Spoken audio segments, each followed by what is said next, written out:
How to remove Microsoft Authenticator account. It's very easy to do it. You have to be just logged in into your Microsoft account here.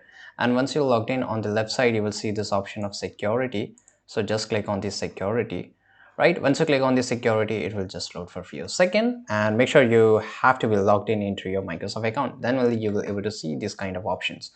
Once you are into the security, you will able to find, for example, yeah, let's go into the security, and once you're here, you will find this option of advanced security option. Now just click on get started.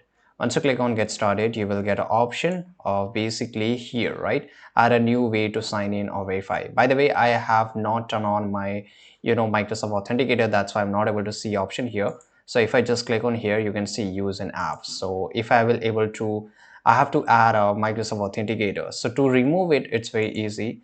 You have to just go and select here, and you will get an option of remove, and it will, you have to just enter the password of your account, and you will able to remove it in just a few seconds, just like how you can just remove here change password or email code. So here you will able to see.